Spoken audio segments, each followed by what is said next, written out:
Hey, everybody. Welcome to this week's Local Outbreak on IPM Nation and 100.1 The Planet. Matt Connerton from IPMNation.com here with you. We're diving right in because we have a very special interview. The gentleman's name is Boston Black, and he is from Boston, but he's been doing a lot of things, making inroads into the New Hampshire music scene as a promoter. And I recently sat down with him. My partner Jenny also was part of the interview, as well as Veranette March, who is writing a biography of Boston Black.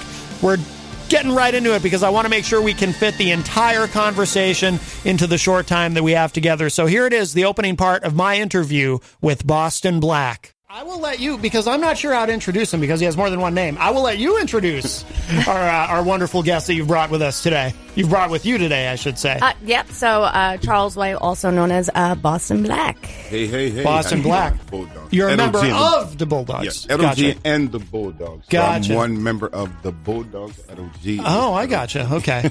Yeah, well, I love that. You know, I Veranette had sent me a link to, what was the song you sent me? I forget. I forgot which one I sent. But then I was looking at a whole bunch of your stuff from that era, and I love what's the song I said that I really loved? That I know, now I got to look it up because Love Comes and Goes. Probably play that later. That's a story about a lot of fallen heroes. That was a part of our group.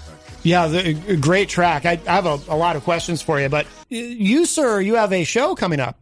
Correct? I do. I've been blessed to come from Boston to the Manchester area and get connected with the nightlife out here and do here what I love doing and what I did in Boston, which is promote the local artists.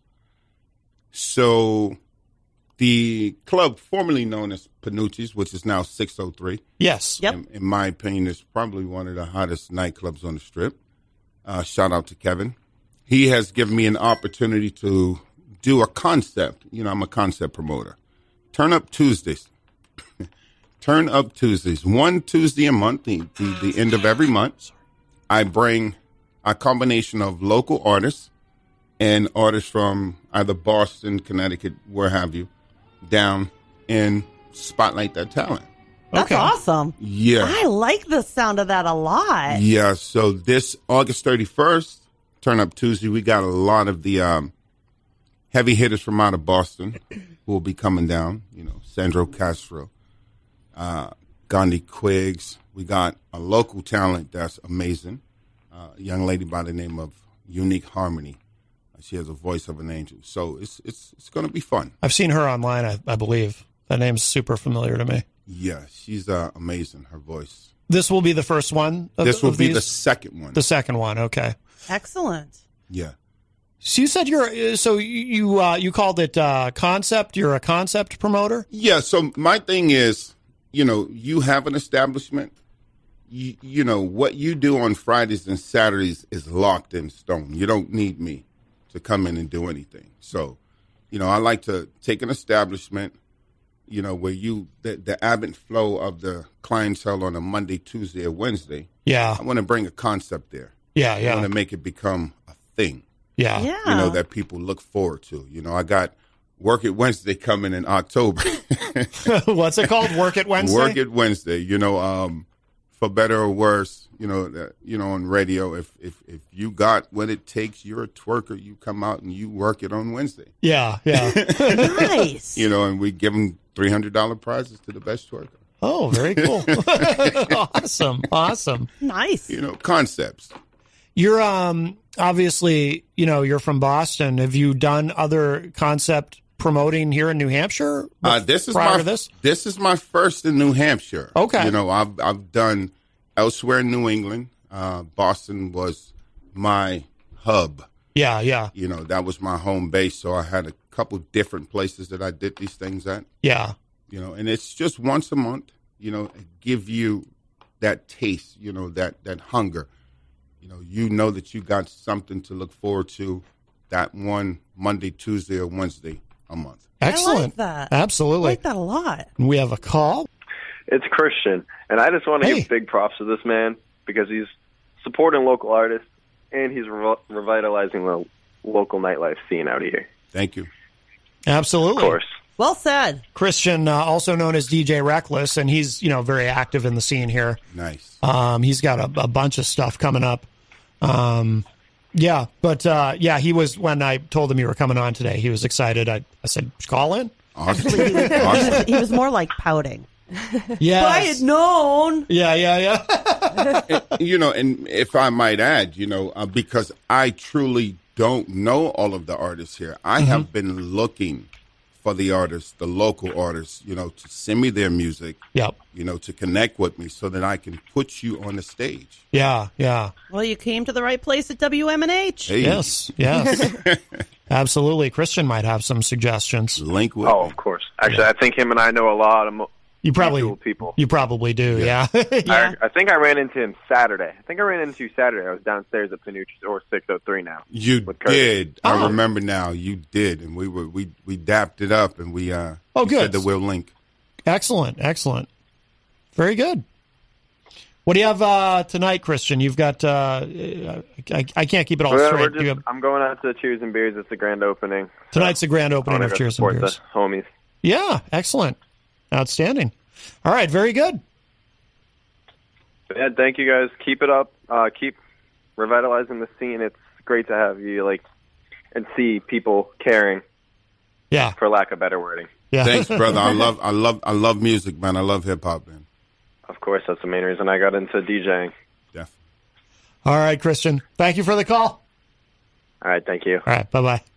Christian Lacoste, also known as DJ Reckless. Yeah, he's got a lot. He's got a lot going on. So you started out as a performer, obviously, right? Or, I did. I was like, probably, I was young. We were 16, 17, just breaking into the music scene, and we didn't know what we wanted. What the positions anybody was going to play in the group. yeah. So I don't mind the mic. I don't mind the stage. So I was like the hype man / road manager / yeah. Back in the day. When back you in the day, sticking stickers and yeah, tape decks. So did some stuff in the studio, that we took home and let mom listen to, but it was always fun to be on the stage. I think it's cool that your mom could listen to it. Yeah. Yeah, not all Seriously. parents. Not all parents are supportive. That's for sure. That's awesome. Were you like in a group that did harmonies or No. What was your rap. what was We your did rap. We your did rap? Okay. Strictly rap. Our first album, national album that came out was entitled "Life of a Kid in the Ghetto," released on PWL Mercury Records. In fact, we were the first rap group. Wow. Yeah, and they went on to become one of the biggest labels in hip hop. They bought Island, they bought Def Jam, they bought this, they bought that, and the rest is history. But we were that breakthrough group who were their first rap group. Wow. Were you?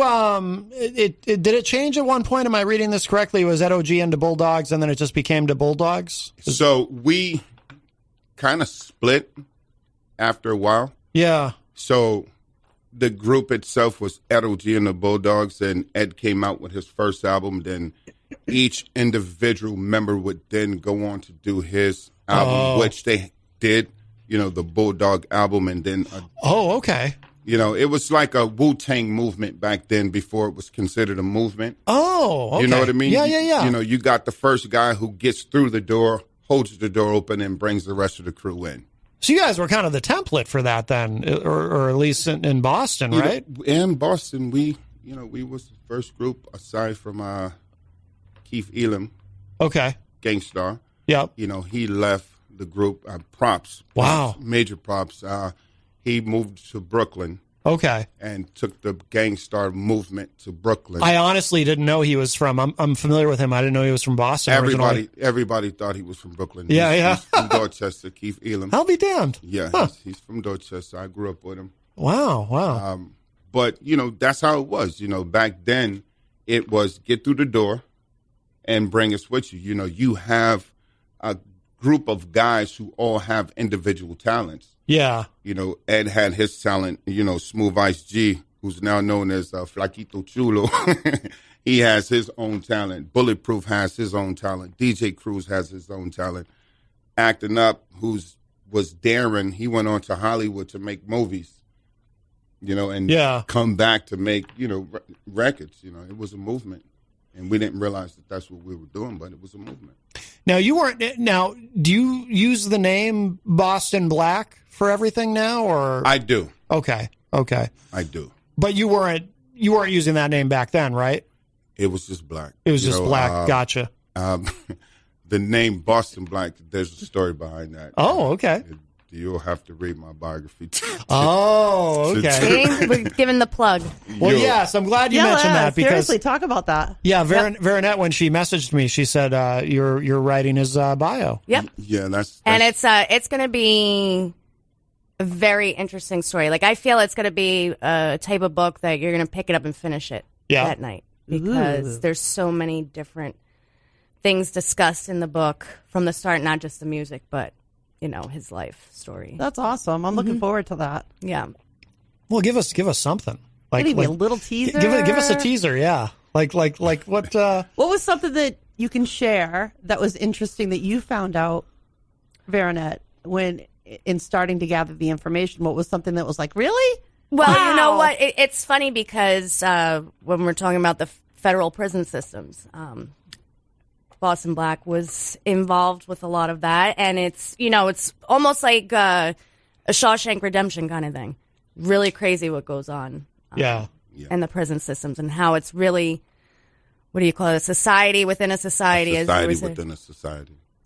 Okay, but some stories about that, which I guess too, when you got into the religion part, and it's just so many different things that you'll see once you read in the book, people he's met, some mobsters. Really? Yeah.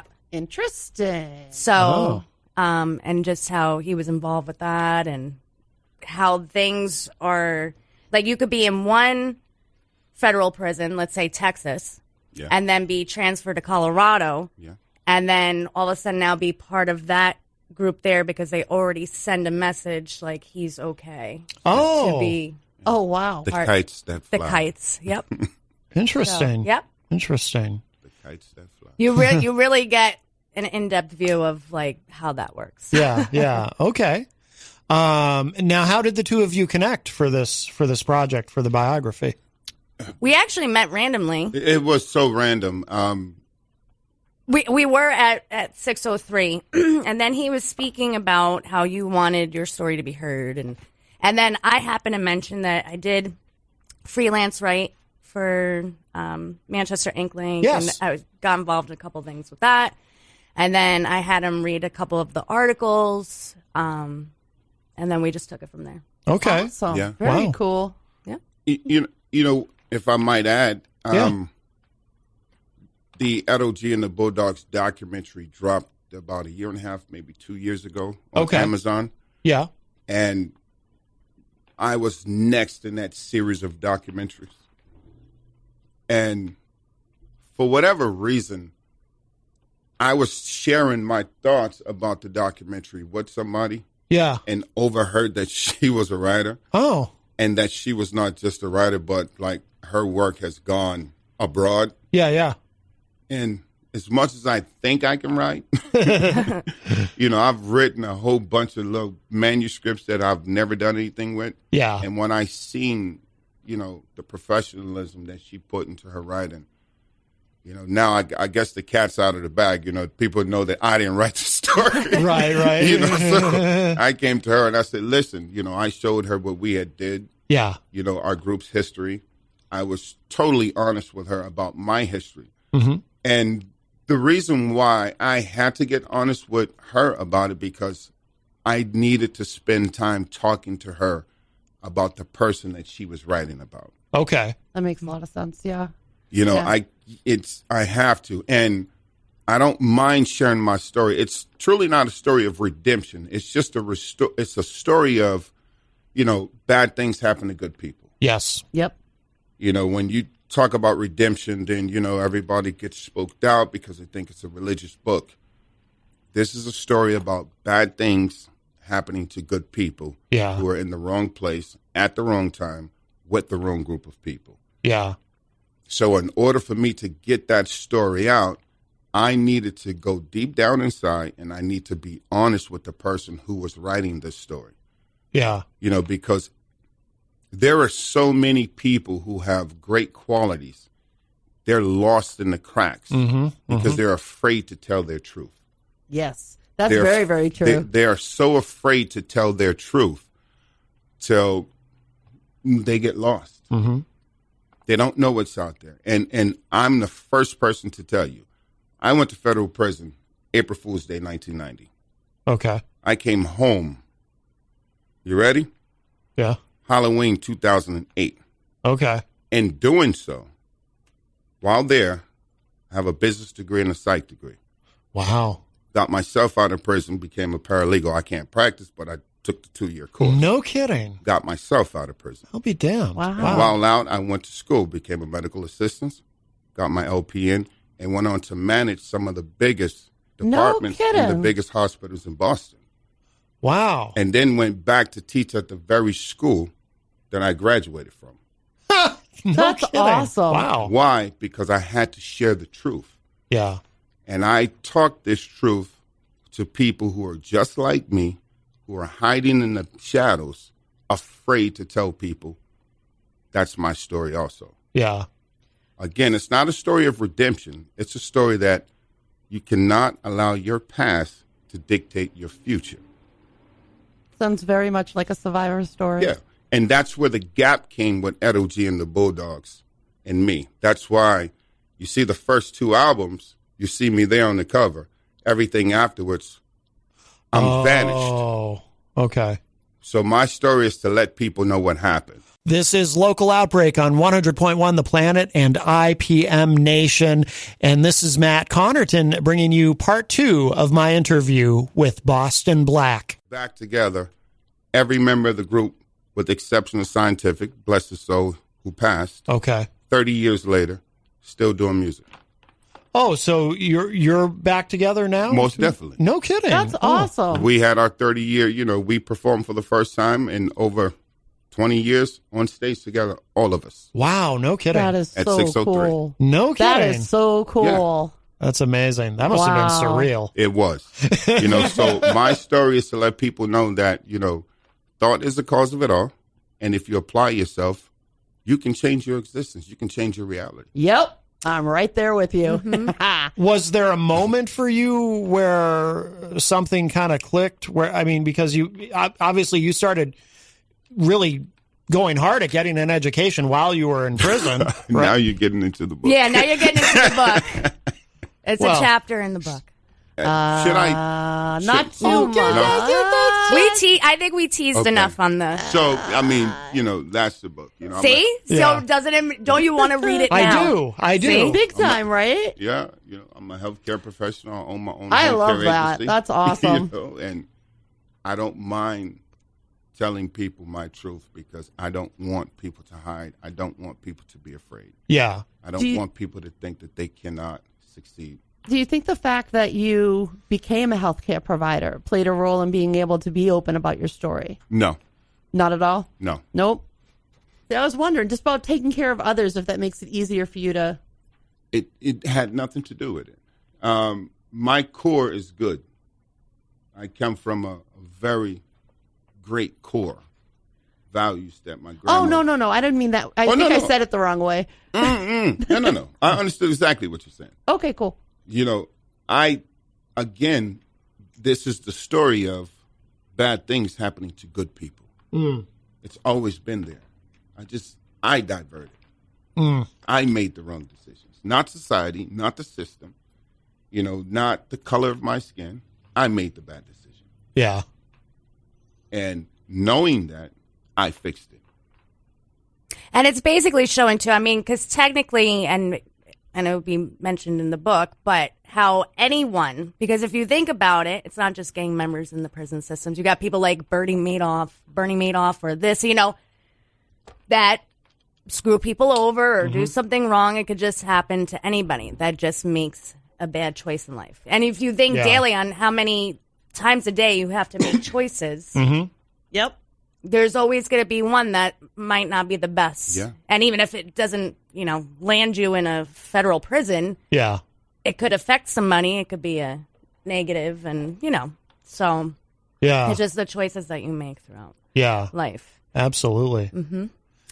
What? So, but we're pushing for the book to be, we're going to self-publish, but pushing for January 2022. Okay. Is it done? No, we still got plenty more to go. So I basically we kind of just have conversation. I record everything like how I would with interviews. Yeah. For, when I would do the journalism. And basically certain keywords would pop out and I'm like, oh, that's going to be a chapter. Boom, and we're going to separate it out. Yeah. But right now it's just all conversation. Yeah. And then I'm there to pull out different information and questions. You are seriously the Renaissance woman. You are our Renaissance woman. I love it. She doesn't play. There's nothing that she can't do. It's a lot easier to try and figure that.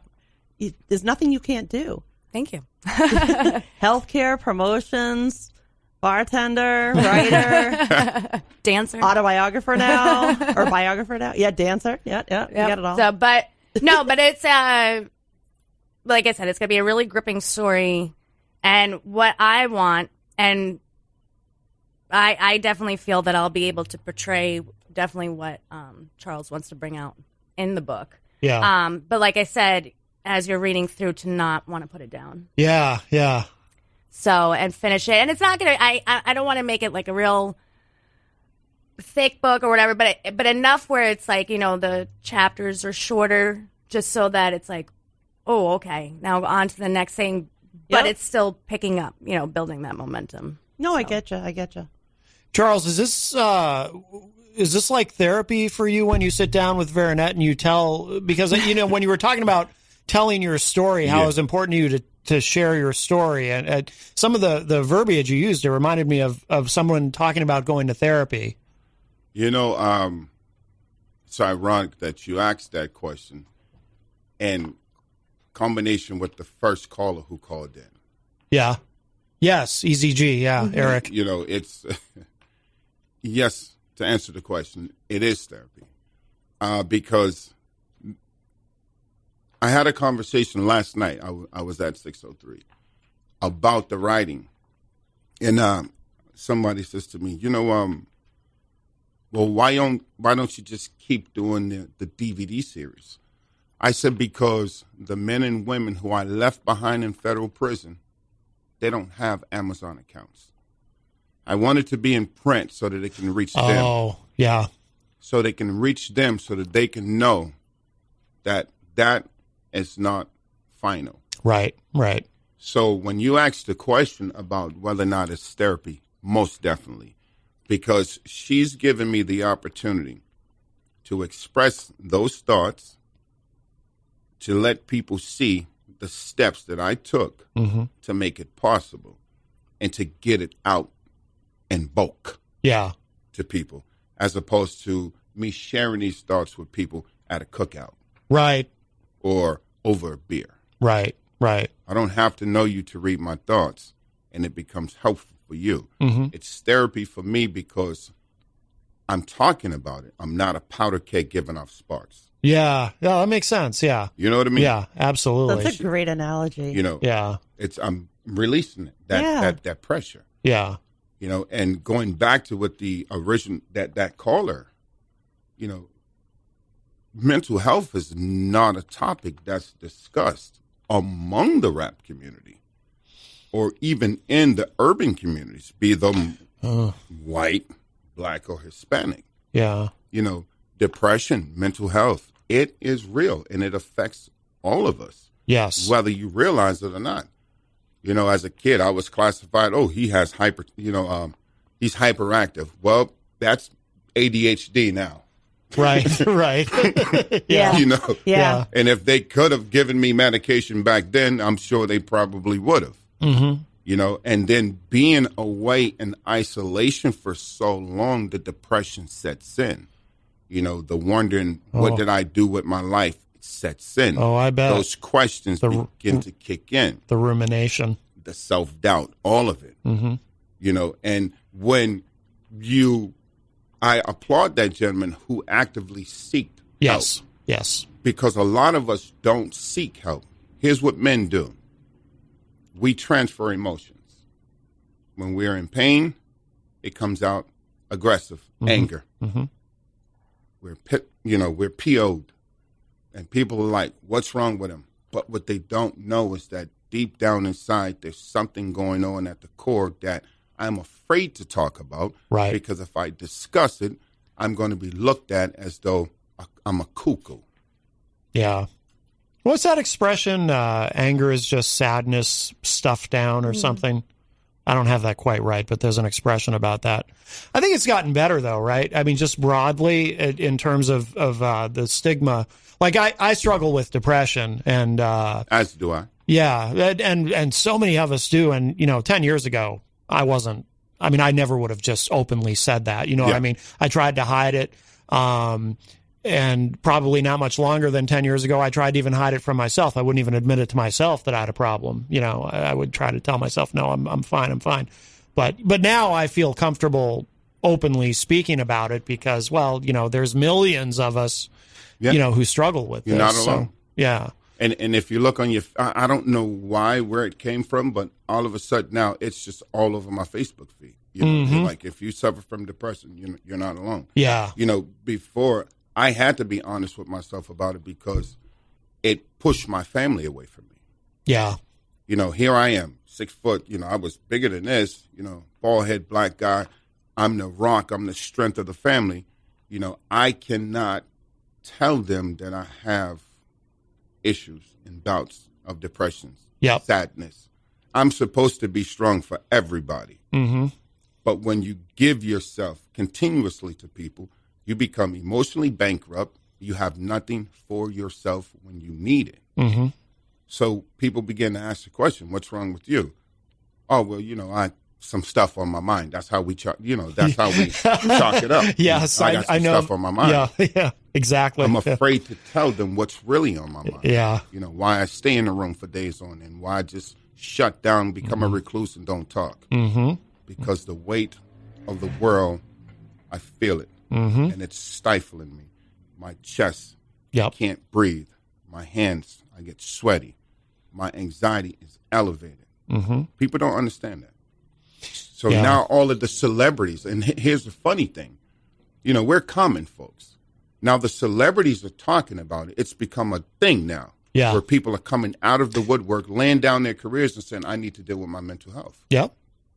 We couldn't do that back then. Right.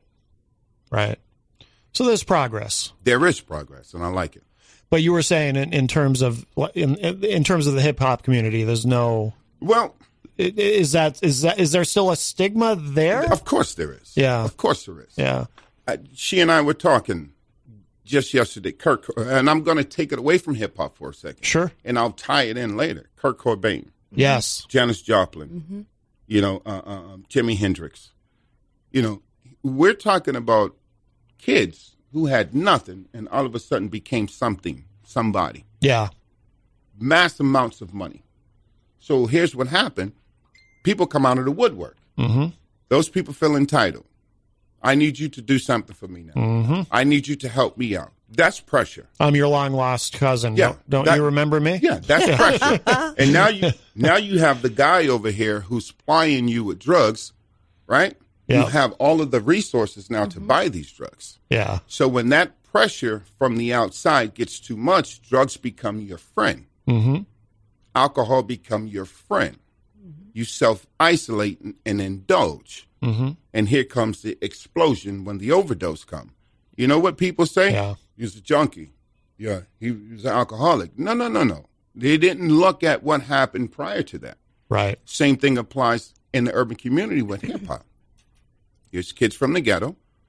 Their hobby becomes their bread and butter. Mm-hmm. So now the pressures from the friends, from the gangs, from the families, all of that now, boom, just jumps right on them, right? The pressure. It makes sense. Yeah. So what happens now? Self-indulging in drugs and alcohol, Yep. right? Sitting by yourself saying, damn, all these people, my phone is blowing up. My inbox is blowing up. everybody feels like I owe them something. Yeah. Do you know how depressing that is? I've never heard anyone explain it this way before, but it makes perfect sense. People don't look at it. The way that you explained, what happens when, all of a sudden you've got money, you've got celebrity and all that. I'd never heard anyone explain it quite that way before. And, I think too, you mentioned Kurt Cobain. It's, I think people who've never struggled with depression, with because I think everyone gets depressed at some point, but, there's a difference between clinical depression, whether it's a chemical imbalance in the brain or whatever, and the kind of depression that anyone can experience, say, after the loss of a loved one or something. But I think people who've never experienced clinical depression and don't have any direct experience with it, from their standpoint, they can't understand. And it's not their fault. It's that they don't know how it feels. They don't understand why anyone would be sad for no reason. You know what I mean? Yeah. Because when Kurt Cobain killed himself, all these people would say, this doesn't make any sense. He had money. He had fame. He was on top of the world. He was at the height of his career. How could this man take his own life? And it's like, well, he was depressed, and it wasn't, he didn't necessarily need anything to be sad about.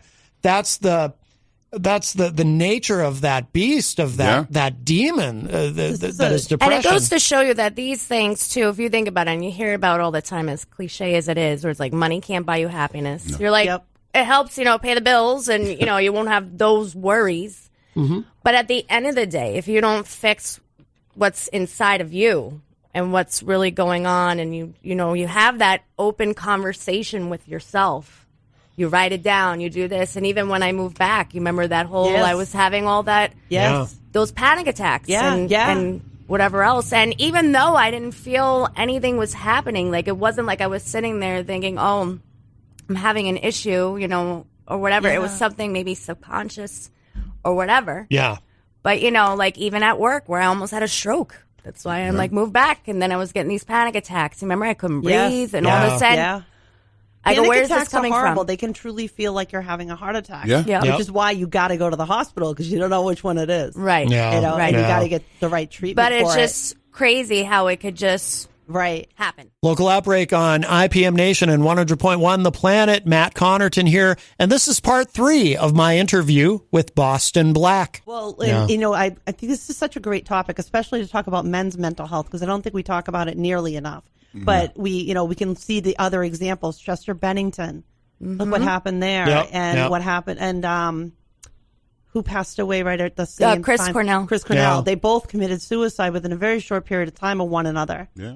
And that depression is I think the word that came to mind was like people who have never been that depressed can't think that way. Right. So they can't understand it. It's like somebody will say that, like, I don't understand how that person can hit that child that way because I'm not capable of thinking that way. Right. Right. If I've never been that depressed, never clinically depressed, I'm not necessarily capable of thinking that way. It's not a bad thing. It just means I can't relate to it. Right. Yeah. So I need to not try and just relate to it, but just be there for that person. Yep. Yeah, exactly. Yeah. You got to do an audio version too. Definitely. You absolutely well, we were actually discussing. Remember, I was discussing that with you because I'm like, I don't know if you would want to have you actually telling your own story, like reading the book and doing the audio, or if you decided to pick. Oh no, someone else. It. You should totally do it. Absolutely, you should totally do it. I'll try to do it in a Morgan Freeman voice. You don't have to try. You got a great voice already. Thank you. But no, for a shout out to those of us who have a little vision issues. I live for my audiobooks, and I love it when it's the person that it's about reading it. I'm so into that. You got to do it. You got to, because you know what? You can tell your story from an emotional point that has so much more power. Yeah. Mm-hmm. Like Tori Amos did a book recently, Resistance, I think is what it was called. And to hear her tell her story, but then read her lyrics as her poetry was so powerful. Yeah. And you got to do it. Plus, you got a really good voice there. Let me just say. See, so it might actually work. So. Got a nice voice down there. I would imagine in prison, it's. What do you do if you're struggling with mental health issues and they lock you up? They put you in a shoe. Yeah, that's what I figured. They put you in a special housing unit. They actually make it worse because then they isolate you. Yeah. Right, On and they top take all of your it. clothes away, and they put you in a paper outfit. Depending on the extent, it depends on, the incident. Yeah. So if they put somebody there, does like a mental health provider come and talk to them throughout the day, or are they just stuck in isolation? No. So while there, because I have a degree in psychology, they took in prison. It's just like, you have everybody's basically there from a variety of professions. Yeah. So if you have a particular skill, you just show proof of this skill, and then you can take this training that they had. It's called a suicide companion. Okay. So I was a suicide companion. When they would have an active suicide watch, we would take turns to watch the individual. If this person is actively on suicide watch, then he or she has nothing but a paper gown. Wow. And okay. just a blanket. You're not allowed to, a mattress. You're not allowed to pass anything back and forth between them. They're in a glass cell, plexiglass cell, where they're being observed. But at the end of the day, that person truly doesn't get any treatment. They're just watched for 72 hours. Okay. And the doctor will come down and you're going to stay in here until you stop doing what you're doing. Jeez. But there is no true intervention. There's no treatment. There's no programs or anything. So wow. You're screwed, basically. And hopefully, too, once the book comes out and maybe this becomes popular, I'm always looking on looking on the horizon. Yeah, so but the awareness of this, and maybe, things can happen now in the prison systems to fix these things that are coming to the forefront. Because, like you said, at the end of the day, you're still probably, even if a crime was committed, stuff, but if, the help isn't there, how can anything be fixed? And then you get angry when people commit the same crimes again or do the same things again because... I'm glad you said that, because it actually reminded me of something Maddie and I talked about fairly recently, and that's when we all sit there, and when most people sit there and go, oh, if you ever need something, I'm a voice, give me a call, I'll be right there. But how many people are really there when the person calls that doesn't get mad at them? Why you bother me? I had to run home. Why is that going on? Why is this going on? Are you really there, or are you yelling at them and poo-pooing on them when you know what I mean? If you say to somebody, "I'm going to be here for you. I'll listen." Be there. Don't get mad if they ask you to. Right. But I think we fail each other because we're so quick to get angry over this or that. Oh, I missed this or I missed that. That we don't stop and go, oh, yeah. Because, when we do that is after they're gone and we're at their funeral and we're going, gee, I wish they'd said something. Right. Well, they probably did. You probably weren't all that receptive. I would really want to know how all of these things that you've done incredible things in your life, and you've gone through a lot of things. I see you as that survivor. How does that come out or come into play in the music that you're creating? Well, or does it at all? Is your music more of an outlet? I more so guide the artist. I'm that person who give that artist the outlet. You're more into the management side at this point, right? I'm the back room guy. Yeah. But you'll see my names on the flyers. You'll see me on the stage. When you look at somebody though, what's that? Do you look for something specific that goes, yeah, I want to highlight that soul. I want to bring that energy to the stage, or is there something that just you look for, a quality that you look for in your artists? No. It's a old Italian guy told me years ago. He says, "Charlie, baby, you got it." And I said, "What?" He said, "I don't know, but you got it." That it. Yeah. Right? So, case in point, I'm sitting outside 603 before the whole name change, and I'm having lunch, and I hear this voice out of nowhere.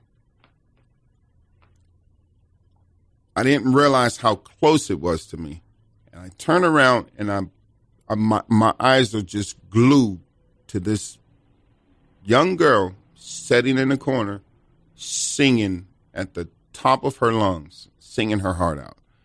And this lady came over, and she's like, keep going, girl, keep going. And I just sat there and I watched her just sing. And she touched base on 4 or 5 different genres of music.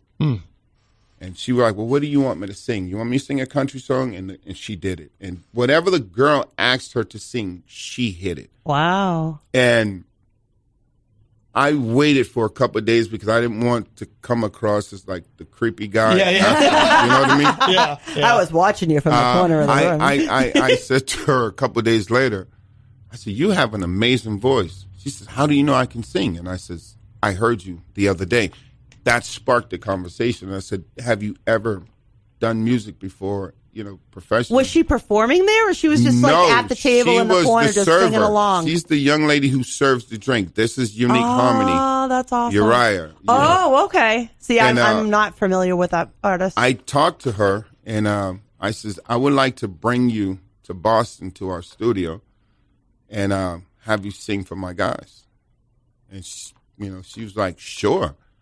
And one Thursday, we sent her the address, and she came down to Cruise Entertainment in Outbreak. We got a big studio down there, and she blew those guys away. Wow. So I said to her, I want you to do my show on July 27th.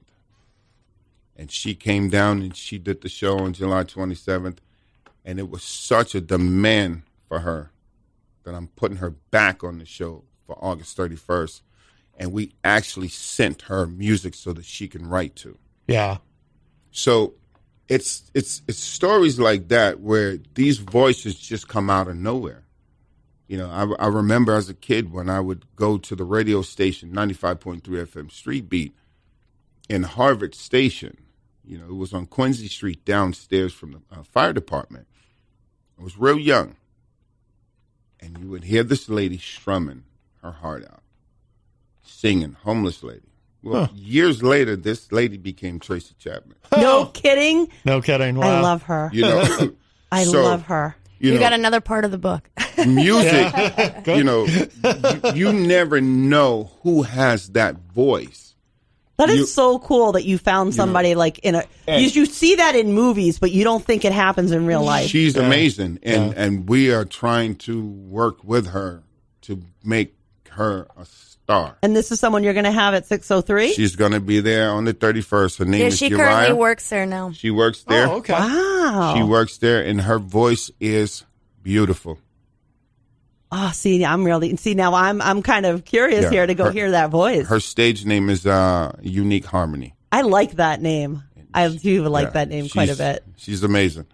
By the way, do you ever run into a situation where you meet someone, an artist who you see something in them, they have that it, but then you kind of maybe you get to know them or you get to work with them, and then it turns out maybe they don't have maybe they have the it, but they don't have any.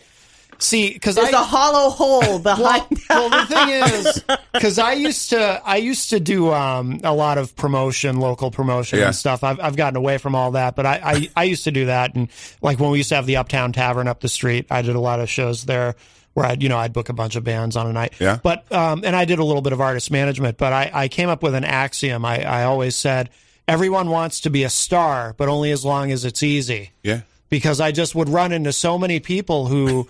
They might have all the talent in the world. They might have it, but no motivation, no drive. We talked about that. Stop for a we second. actually talked about that. Really? Because the thing is, no one wants to push. Yeah. You have to do some of your own legwork, too. Yeah. Oh, yeah. They just think they're going to go from home. Matt doesn't know anything about people expected to do their own work. Crazy Joe. Yes. Oh, my God. Our friend Crazy Joe.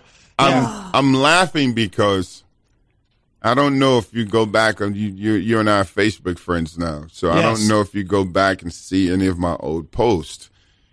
And the other day she says to me, "What was up with that post? And people were inboxing me like, you just went crazy on all artists." Oh, I love that kind of stuff. I'm gonna have to look for that. Yeah. I was basically saying like, I have a platform for you. Mm-hmm. I have laid out the map for you. All you have to do is get here. Yeah. And there is a lot of artists who think that because they got 5,000-10,000 views on YouTube, that they're superstars. Yeah. Oh, yeah. And, you're not a superstar when you're singing for your mother, your brother, your sister. Yeah. That's family. Those are not fans. Yeah. And then when artists are up there and they're challenging each other, make some money first, make a name for yourself. Don't come out the door with the boxing gloves up. Right. Relax, man. Enjoy the ride. Yeah. And you look at, I have found just from being on YouTube or guys sending me random music, there is a lot of talent here Oh, yeah. in New Hampshire. I'm getting music right now as we speak. Yeah. People are sending me Oh, I links to believe music. it. Yeah.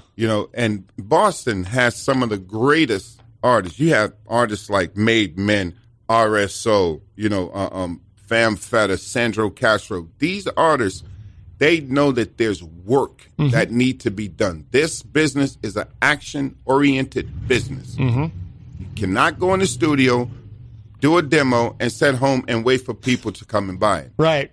Radio spots, videos, DVDs, what have you, those are just marketing tools to make your fans want to come out and see you. Yes. That's all they are. Yeah. So that means it's going to take work, and a lot of people don't want to do the work right now.